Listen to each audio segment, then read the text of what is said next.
Coba deh bayangin sebuah bahasa di mana setiap kata yang kamu pilih, bahkan intonasi suara dan gerak tubuh kamu bisa jadi cerminan rasa hormat. Nah, itulah undak-usuk seni bertutur dalam bahasa Sunda. Tapi, gimana kalau seni yang begitu indah ini sekarang justru terancam hilang? Yuk kita telusuri bareng-bareng perjuangannya di era modern. Oke, sebelum kita bahas undak-usuk lebih dalam, kita perlu mundur sedikit nih buat lihat gambaran besarnya. Indonesia itu bukan cuma sebuah negara, tapi bisa dibilang adidaya bahasa. Ada 718 bahasa daerah di sini. Coba bayangin, 718 cara yang berbeda untuk melihat dunia. Tiap bahasa itu ibarat sebuah alam semesta sendiri. Pepatah ini tuh beneran loh, bukan cuma kata-kata indah aja, ini semacam peringatan. Soalnya, bagi banyak komunitas, bahasa itu ya detak jantung kebudayaan mereka. Waktu sebuah bahasa hilang, yang lenyap itu bukan cuma kata-kata, tapi juga resep masakan turun-temurun, cara bercocok tanam yang unik, sampai dongeng pengantar tidur dari nenek moyang kita. Tapi, ada tapinya nih. Sayangnya, semua kekayaan ini rapuh banget.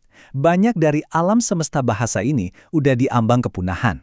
Nah, hari ini kita akan lihat lebih dekat salah satu yang paling menarik dan paling besar, bahasa Sunda. Oke, kita masuk ke bagian pertama, seni bahasa Sunda. Mari kita selami lebih dalam salah satu bahasa dengan penutur terbanyak di Indonesia ini. Dan kita bakal mulai dengan kenalan sama fitur uniknya yang disebut undak-usuk. Jadi, apa sih sebenarnya undak-usuk itu? Gampangnya, anggap aja ini kayak kode etik dalam berbicara. Ini bukan sekedar soal milih kata yang pas, tapi sebuah sistem yang lengkap buat memastikan setiap obrolan itu dijalin dengan rasa saling menghargai. Nah, ini nih yang bikin undak-usuk jadi istimewa banget. Ini jauh lebih dari sekedar kosakata. Ini soal komunikasi yang utuh. Mulai dari intonasi suara kamu, ekspresi wajah, bahkan sedikit anggukan kepala, semuanya itu bagian dari bahasa, bagian dari cara menyampaikan rasa hormat. Yang menarik, ternyata sistem ini nggak selalu ada loh. Bahasa Sunda kuno atau buhun itu justru lebih egaliter. Undak-usuk baru muncul di abad ke-17 gara-gara pengaruh dari kerajaan Mataram yang lebih hierarkis. Tapi yang keren adalah gimana masyarakat Sunda mengadaptasinya. Sesuatu yang dulunya jadi penanda kelas sosial, sekarang berevolusi jadi penanda etika dan rasa hormat. Biar kebayang, kita pakai contoh paling gampang deh, kata makan. Setidaknya ada 3 pilihan. Kamu bakal bilang tuang ke nenek kamu, dahar waktu ngobrol sama temen, dan nyatu, yang ini kasar banget, mungkin cuma dipakai pas lagi marah atau buat ngomongin hewan. Satu kata sederhana, tapi pilihan kamu bisa menentukan sopan atau enggaknya seluruh percakapan. Ini nunjukin betapa dalamnya sistem. Nah, kita masuk ke bagian kedua, gema yang memudar. Di balik semua keindahan dan kerumitan tadi, ada kenyataan yang cukup mengkhawatirkan. Gema dari seni tutur ini mulai sayup-sayup terdengar, bahkan menghadapi ancaman kepunahan. Angka ini jujur bikin kita berhenti sejenak. Cuma dalam waktu 10 tahun, antara 2010 dan 2020, jumlah penutur bahasa Sunda itu berkurang 2 juta orang. 2 juta. Kalau di rata-rata, itu sama aja kayak kita kehilangan 200.000 penutur setiap tahunnya. Penurunannya drastis banget. Pertanyaan besarnya tentu aja, kenapa? Kok bisa bahasa dengan puluhan juta penutur mengalami penurunan secepat ini? Apalagi, ini paling terasa di kalangan generasi mudanya yang tinggal di kota. Ada apa sebenarnya? Ternyata penyebabnya itu kompleks. Di satu sisi, banyak anak muda merasa lebih keren atau lebih praktis kalau pakai bahasa Indonesia atau Inggris. Ada semacam rasa gengsi gitu. Di sisi lain, ada dilema yang unik buat para orang tua. Karena undak-usuk ini rumit banget, beberapa dari mereka jadi takut salah ngajarin. Khawatir anaknya malah jadi nggak sopan, akhirnya mereka milih buat nggak ngajarin sama sekali. Bagian 3, pelestarian dalam piksel. Tapi ceritanya nggak berhenti di situ. Harapan justru datang dari tempat yang mungkin nggak kita duga-duga. Dunia digital. Yuk, kita lihat gimana perjuangan pelestarian ini sekarang diwujudkan dalam bentuk piksel. Upaya penyelamatan ini bukan kerja sendirian loh. Ini adalah sebuah gerakan kolektif.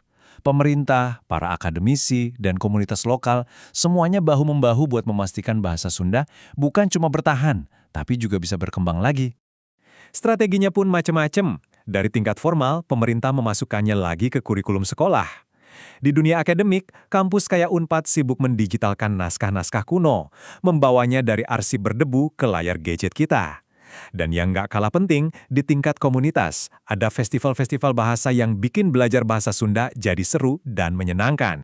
Dan semua upaya ini bukan cuma asal gerak loh, Seperti yang bisa kita lihat dari proses ini, para ahli bahasa dan budaya itu benar-benar melakukan riset yang dalam. Mereka memetakan masalahnya sampai ke akar-akarnya, supaya solusi yang ditawarkan nanti bisa benar-benar tepat sasaran. Jadi apa inti dari semua ini? Ada pergeseran strategi yang besar banget. Kalau dulu kita cuma mengandalkan ruang kelas dan ruang keluarga, sekarang medan pertempuran buat melestarikan bahasa Sunda sudah meluas ke tempat di mana anak-anak muda ngumpul, dunia digital. Dan ternyata, pendekatan ini berhasil.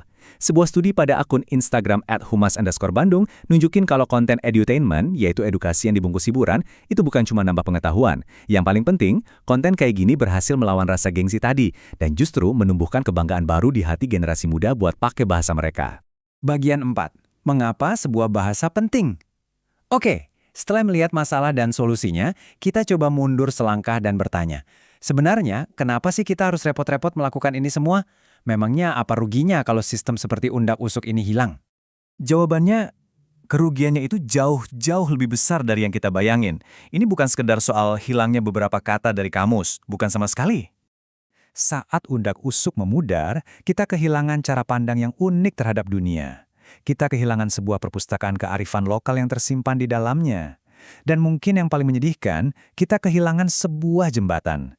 Jembatan yang menghubungkan kita secara langsung dengan cerita, nilai-nilai, dan suara dari para leluhur kita. Jadi, pada akhirnya, kisah undak-usuk ini lebih dari sekadar cerita tentang satu bahasa. Ini adalah cerminan dari perjuangan kita semua. Tentang warisan, tentang identitas, dan tentang pilihan sadar untuk menjaga agar dunia ini tetap kaya dengan keragaman suara, bukan malah jadi seragam. Saya mau tinggalkan Anda dengan satu fakta ini. Setiap 2 minggu, di suatu tempat di dunia, ada satu bahasa yang lenyap untuk selamanya.